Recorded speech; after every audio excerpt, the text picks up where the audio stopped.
睡错了苦命床吗？有人跑来问肖老师，他说他看见了网上有某某大师呢写出这么一句话，然后他是非常担心，好像感觉呢自己呢就要倒霉了。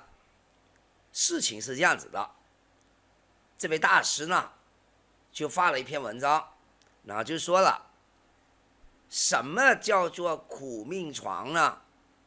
听清楚，是苦命床啊，很惨哦。这个苦命床是什么呢？榻榻米，日本人睡觉的那个叫做榻榻米。好了，那种呢，他们称之为叫做打地铺嘛他们叫做打地铺。实际上呢，日本人叫打榻米，他们有原因，为什么在日本比较流行打榻米啊？可是今天我们不谈那个，我们是主要专注于讲这个这个大师所讲的，你睡错了苦命床嘛。好，那我们来继续观看。这位大师啊是这么来说的，他说，因为呢睡这种榻榻米的这种这个床的话呢，因为在地面上嘛在地板上面的话呢，所以呢他说要在地铺上面呢爬起床的话呢，他说如果你每天呢爬上爬下的话呢，请问怎么会有好的运势呢？你认为他说这句话有什么的问题存在呢？你好，我是时空能量方案顾问肖迪高老师。肖老师的任何服务和课程都是为了改变命运为目的的，所以呢没有更多的时间去搞其他模棱两可那种江湖骗子的那种套话的服务和课程。如果呢您还没有订阅呢和关注肖老师的 FB 和 YouTube 频道的话呢，请现在呢就点击和打开肖老师的 YouTube 频道里面的小铃铛，并且选择全部。那么呢以后呢肖老师有最新的这种视频影片的话呢，就会在第一时间给您发送而通知您。肖老师的 YouTube 频道致力于分享改运化灾、破除迷信、还原风水命理、奇门预测等真相和实例课题。所以如果您想要增加自己的知识，并且希望可以保护自己和心爱的人，欢迎您一定要观看肖老师的制作影片。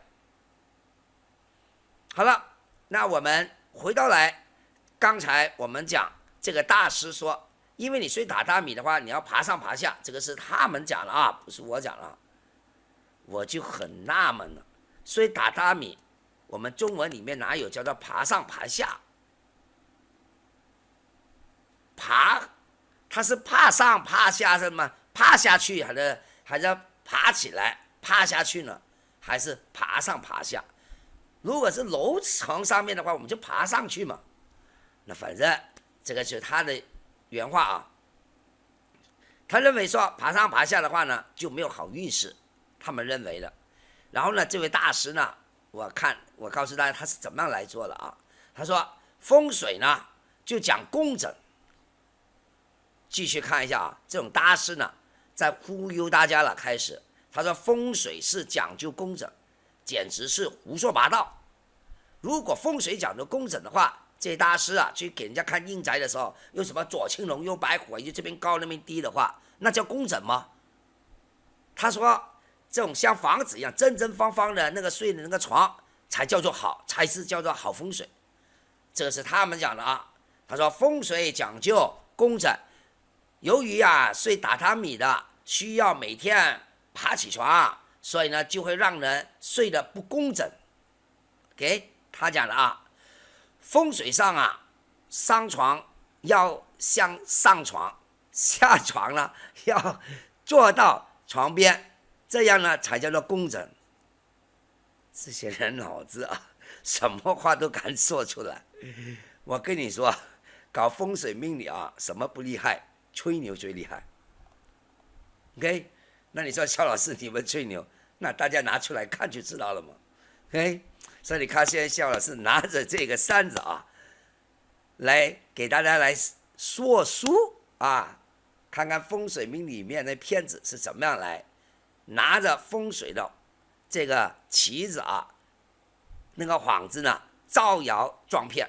OK， 然后他又说了，他说小孩子呢睡在榻榻米床上的话呢，也不是一个很理想的选择。他说因为小孩子呢经常在榻榻米上面的那个床上啊滚来滚去，就会变成比较懒散，做事情呢没有热忱和不听话。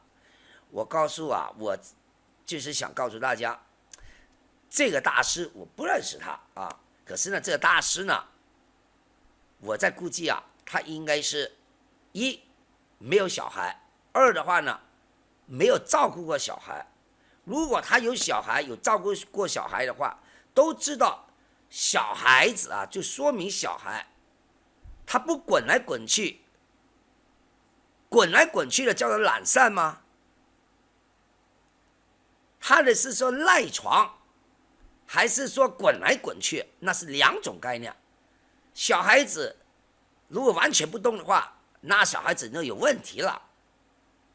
人家说小孩子谁不调皮的，对吧？许多的孩子呢都比较容易调皮，调皮它有分不同的。如果有教过小孩子的啊，有养育过小孩子的，都明白我现在说的是什么东西，而不是因为你在这个床上那边就是榻榻米那种的话呢，滚来滚去，他就认为这个叫做懒散，这个是做事情没有热情，这个脑子有问题的这种人，胡说八道，风水绝对不是这么来讲解的。还说什么风水讲究工整，因为上床那个东西，然后下床要在旁边，你以为搭什么那种做什么那种大官，要整理了衣服以后慢慢蹲下来，要有像皇帝一样给人家可以弄好衣服慢慢才下去呢？那个才叫做有风水。他还说了，他说睡榻榻米的那个人啊是很劳碌的。他说你看啊，日本啊、韩国啊也是老死的案例很多，所以这两个里面有共同性，因为他们就睡榻榻米。所以他说从风水的角度来说，你看又再继续用风水两个字来欺骗老百姓了。他说大人每天就要工作，睡榻榻米的话呢，不会让大人变得懒散，他又调反过来了，看到没有？他说反而会使那个人变得劳碌。他说睡榻榻米的那种啊，像那打地铺的话，就会走劳碌什么等等。我想问一下，究竟是睡榻榻米而变成了劳碌呢，还是他的空间环境还有生活的节奏关系而变成那个人劳碌？还有他的生活的这种经济压力而造成那个人劳碌。别说别的啊，就看香港里面的人走路不劳碌吗？在日本他们说劳碌，我看有些人也是有很轻松的人，人家是对事物的尽责。所以这些大师啊胡说八道，写了一大堆所谓的风水理论，实际上就是在欺骗老百姓。OK， 然后呢他就说了，他说如果你选择了那个榻榻米的话呢 OK， 就是如果你睡的房间很好，可是呢因为你选了榻榻米的话呢，就会变成了 downgrade 了啊。所以呢我们知道骗子因为他对风水不了解，所以呢他为了要讲这样的课题的话呢，就左右啊东西啊什么抽来炒，变成炒了一碟菜啊，弄一个什么一个菜乱七八糟的，然后就告诉你说我这个才是对正确的。如果你认为像他这种所讲的东西都是正确的话，我无话可说。为什么呢？因为脑子跟他是一样的。可是千万不要说这个就是风水，风水绝对不是这么来看的。我们顺便讲一下看风水呢，以一个床那边来说的话呢，哪怕你睡在地上，为什么有些时候我们不要睡在地面上呢？直接贴在里面呢？一般上是因为床，比如说一个床里面有一个空隙位嘛啊，然后这个空隙位的话呢，离这个地面的话呢，生怕呢地下的这个地气啊着凉了，所以人呢就会有一个距离。实际上榻榻米里面呢也是有一个距离的。为什么说有个距离呢？如果你在日本待过的话，肖老师以前就在日本待过，我也睡过这种所谓的榻榻米，也睡过一般的那种床。为什么他们想要是睡榻榻米呢？而且为什么他们有榻榻米呢？所以这些它都有它的，包括地理环境包括它的那种天灾啊等等的关系，所以才出现那个榻榻米。可是这个不是因为这样子而造成说它的风水已经差了，只有不学无术的乱七八糟的风水师呢，才会讲出这种没有什么真实的风水理论的人，没有风水水平的人才会讲出这种话。你所睡的地方，那个周围的环境对你这一个睡的地方的这个人啊，或者是那个动物也好，你睡的地方里面周围的环境都会对这个点上面呢产生影响。影响是好呢不好呢，就要根据分析了。再大一点的话呢，就是一个屋子里面的周围环境对这个屋子的影响。再大一点的话，甚至呢是一个国家、一个地区、一个国家周围的环境对这个点上面的影响。所以听完肖老师所讲这个东西的话呢，好好去思考。这个大师里面，以后你看到这个哪个大师是这么讲的话，你就知道那个是不是骗子了。好，我们今天讲到这边，我们下一次再见，拜拜。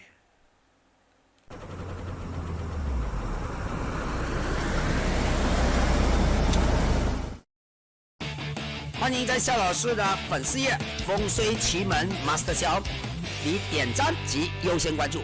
如果你还不是肖老师的这一个优先关注的话，请设置在你的优先关注的时候设置优先关注，以后你就可以收到更多有关肖老师的最新的消息了。那除了 Facebook 呢，你在 YouTube 里面同样一样可以获得最新最快的这个信息。也就是说，今天你立即点这个订阅及打开小铃铛，你要记住啊，是肖老师的人头啊 ，Master 肖 ，OK， 也就是 YouTube 这个 slash 那个 C， 然后 slash Master 肖。如果你想要得到更多有关肖老师的这些资讯的话呢，都可以在以上那边获得，或者是肖老师的网站 masterxiao.com。我们下次再见。